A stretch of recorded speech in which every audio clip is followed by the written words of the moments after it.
It's more than talk. It's a conversation starter. Arrow.net, ARROE.net. We are unplugged and totally uncut with Laura Gao. I'm doing great. How are you? Absolutely fantastic. Man, I got to talk about, because I'll forget about it if I don't start it off this way.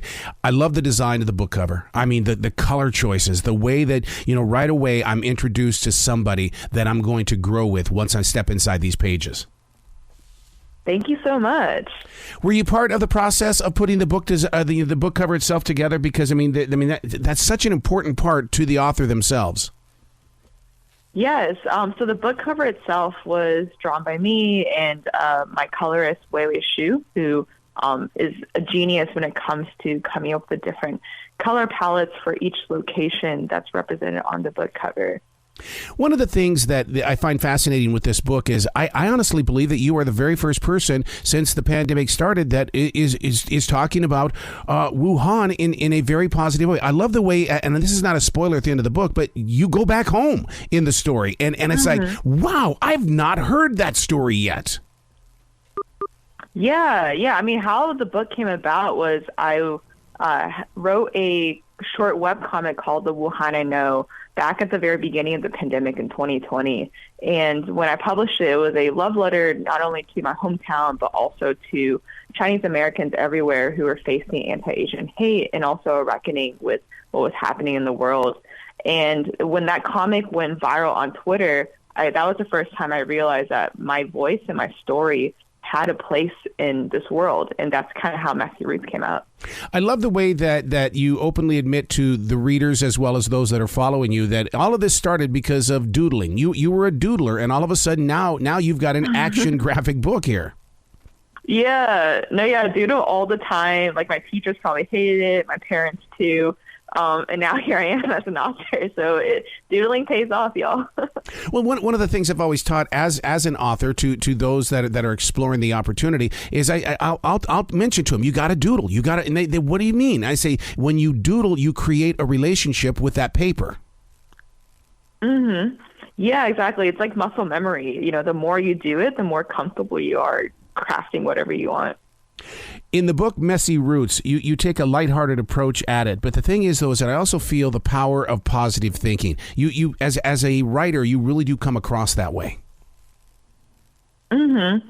Yeah, that's in a time where it's so harrowing, not just with Chinese-U.S. relations and anti-Asian hate, but I talk about being queer in the book and, with so much of that happening in the society around us today, it's hard to have hope for what can be the future. But I wanted to represent not only the really hard and traumatic moments I had growing up, but also, the very, positive, loving moments I had that keeps me hoping for a better future. I mean, to go from Wuhan to Texas, that's one heck of a culture shock. For sure. Oh, especially when it comes to food. I mean, how did you even embrace the moment? Oh man, I remember when I first came over from Wuhan and I was put in kind of a kindergarten class, and I didn't even touch the food that was served at the school because I was so unfamiliar with it. And at one point, I think I just wasn't eating enough to where my hair started falling out. And the doctor was like, "Oh, my mom." He was like, "Your kid's malnourished. Like, what's happening?" And then that's when she realized I wasn't eating at school. So she would pack me Wuhanese dishes that she would cook herself. And there's one scene in the book where, you fast forward to middle school, and I'm holding a plate of my mom's home-cooked dumplings, and then everyone kind of makes fun of me for it, and say that it smells bad, and my school is not predominantly Asian, and then I actually just kind of get bullied out of loving my culture's food, and then I end up throwing it away and not eating it, and so it's interesting contrast between moving over, not being used to the U.S. food so much that I was basically malnourished, to later on trying to shame away my own culture's food, and just how universal that is as a third culture kid. You're not afraid to talk about the different mindsets that a young adult goes through when it comes to the changes and stuff like that. I mean, you even have some part of the story includes a nightmare and what it took to even draw these pictures, because I mean you can look at it and feel exactly what you're going through. I mean, I invite readers to start at the beginning, but man, if you thumb through and really kind of connect up with the pictures, there really is some emotion here. Mm-hmm. Definitely. Yeah. There are some pages that honestly took me days and weeks to draw because, I'm basically ripping off that Band-Aid I put for myself of these more traumatic and more conflicting moments where, as a teenager, there's just so much like angst and emotion around like, who am I as a person? Like, when will I be popular? When will I be accepted? When will my family like me and my friends? Right. And so I'd like rip off that Band-Aid and dig back deep into some of those darker thoughts. And that nightmare scene you talked about, not exactly a spoiler, but essentially that nightmare scene is me, I guess like confronting my inner psyche. Yep. That is depicted as like this giant menacing looking rabbit. And there's a lot of symbolism of rabbit in Chinese culture. And when readers read the book, they'll realize what the symbolism is. But that rabbit kind of symbolizes that little like demon inside of myself, but ultimately is also that identity that's like screaming to come out and like stop being suppressed by who I was. Did you take the story from journals? Because I mean, I write words that go into paragraphs. I don't get the opportunity to do what you do with graphics. What comes first, the chicken or the egg? In the way of, did the story come first, or did the pictures come first, the graphics?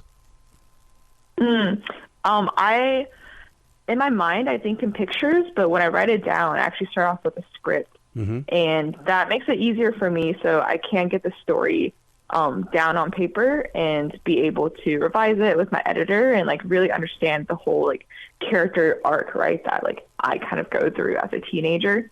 But like as I was doing this, I'm constantly doodling on the side of like, okay, here's how I wrote this page down in words, but here's how I think it might look, just on paper when I draw it out. How do you like that feeling as a creative mind, that when you're being called to bring something forward, such as Messy Roots and stuff like that, it's almost like you want to sit down with your family saying, okay, I'm going to go write this book. I'll see you in a couple of years. You're going to see me in your home, but it's not going to be the me that you think you know.